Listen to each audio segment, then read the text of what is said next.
Revision everything में एक बार फिर से आप लोगों का बहुत बहुत स्वागत है। तो कैसे हैं आप लोग? आई होप आप सब बहुत ही अच्छे होंगे। देखिए, इसके पहले हम लोगों ने पढ़ा था कि हमारे भारत पे जो प्रथम आक्रमण हुआ था और सिकंदर ने हमारे भारत के ऊपर जो आक्रमण किया था उसके बारे में हम लोग देख चुके थे। तो अब हमारा अगला टॉपिक है मौर्य वंश। तो चलिए शुरू करते हैं। देखिए, सबसे पहले हम ये देख लेते हैं कि मौर्य वंश के बारे में जानकारी कहाँ से मिलती है। तो जो है सबसे पहला है पुरातात्विक स्रोत, जो जूनागढ़ अभिलेख है उससे और शाहगौर अभिलेख, इन दोनों अभिलेखों से पता चलता है मौर्य वंश के बारे में। उसके बाद है यात्री विवरण, यानी विदेशी यात्री विवरण जो हमारे देश में आए थे। उनमें है इंडिका जो कि मेगास्थनीज द्वारा है, और एक है आस्टिन और जस्टिन। इनकी पुस्तकों से पता चलता है मौर्य वंश के बारे में। उसके बाद साहित्यिक स्रोत तो जो है अर्थशास्त्र, जिसको चाणक्य जी ने लिखा था, और है राजतरंगिणी, मुद्रा राक्षस, जैन और बौद्ध ग्रंथ। इन सभी चीजों से मौर्य वंश की जानकारी मिलती है।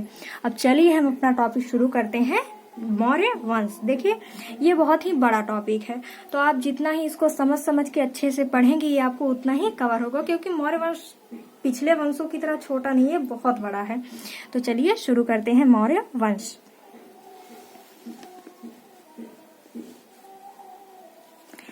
तो सबसे पहले हम संस्थापक देख लेते हैं। जो मौर्य वंश के संस्थापक थे वो हैं चंद्रगुप्त मौर्य। इनकी माता का नाम मोरा था और ये निम्न जाति के थे। इनकी जो शिक्षा हुई वो तक्षशिला में ही हुई। विशाख दत्त की पुस्तक मुद्रा राक्षस में नंद वंश के पतन तथा मौर्य वंश के उदय की चर्चा है। देखिए, जो हमारा मौर्य वंश था ये नंद वंश के ही जगह पर आया था। तो जो मुद्रा राक्षस है उससे पता चलता है कि नंद वंश का अंत कैसे हुआ और मौर्य वंश का उदय कैसे हुआ। इनके अनुसार, यानी कि जो मुद्रा राक्षस पुस्तक है उसके अनुसार, चाणक्य के सहयोग से मौर्य वंश चंद्रगुप्त मौर्य ने घनानंद का अंत कर दिया और घनानंद की पुत्री दुर्धरा से विवाह कर लिया। देखिए, कभी कोई राजा मरता है तो उनकी जो पत्नी होती है, उनकी जो बेटी होती है, उनका समझ लीजिए जीवन बर्बाद होता है।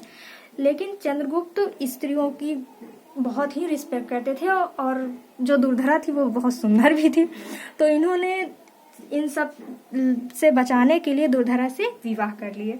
और आपको जान के हैरानी होगी, जो दुर्धरा के ही पुत्र थे बिंदुसार, मतलब मौर्य वंश का जो अगला शासक थे वो दुर्धरा का ही पुत्र था, यानी दुर्धरा और चंद्रगुप्त का। अगला देखते हैं। जब चंद्रगुप्त मौर्य मगध शासक बना तब यूनानी आक्रमणकारी सेल्यूकस निकेटर ने आक्रमण कर दिया।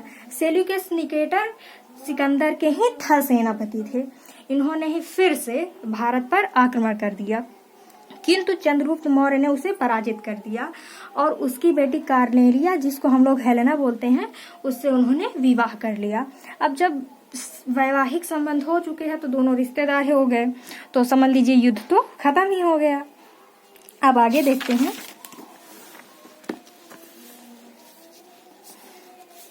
सेल्यूकस ने संधि के रूप में चंद्रगुप्त को एरिया, आराकोसिया, जेड्रोसिया, पेरिस्पेमियाई दिया, यानी कि संधि के रूप में उन्होंने दिया। एक हिसाब से इसको आप दहेज मान सकते हैं। उन्होंने एरिया, जिसको प्रेजेंट में हेरात बोलते हैं, आराकोसिया यानी कि कंधार, जेड्रोसिया यानी कंधार उनको गिफ्ट में दिया। और इसके अलावा जो चंद्रगुप्त थे उन्होंने सेल्यूकस को उपहार के रूप में भारत से 500 हाथी दिए। सेल्यूकस निकेटर ने अपना राजदूत मेगास्थनीज को चंद्रगुप्त मौर्य के दरबार में भेजा। जो मेगास्थनीज थे इनको सेल्यूकस निकेटर ने भेजा था और ये यूनान के ही थे। मेगास्थनीज की पुस्तक इंडिका से मौर्य वंश की जानकारी मिलती है। इसके बारे में हमने पहले ही पढ़ा था कि ये विदेशी यात्री विवरण में। तो इंडिका के अनुसार भारतीय समाज 7 भागों में बटा था। अगला पॉइंट है, चंद्रगुप्त मौर्य ने बंगाल अभियान भी किया था।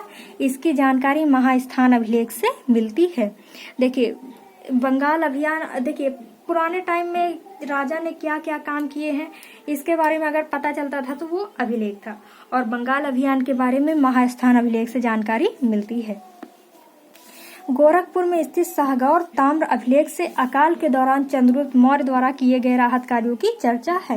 यानी कि उस समय जो अकाल पड़ा था उसके बारे में चंद्रगुप्त मौर्य ने क्या क्या सहायता दी, क्या क्या राहत कार्य किए, उसके बारे में शाहगौर ताम्र अभिलेख से चर्चा मिलती है। उसके बाद है रुद्रदामन के जूनागढ़ अभिलेख जो कि गुजरात में है से यह जानकारी मिलती है कि चंद्रगुप्त मौर्य ने सरकारी खर्च से गुजरात के सौराष्ट्र में सुदर्शन झील बनवाई।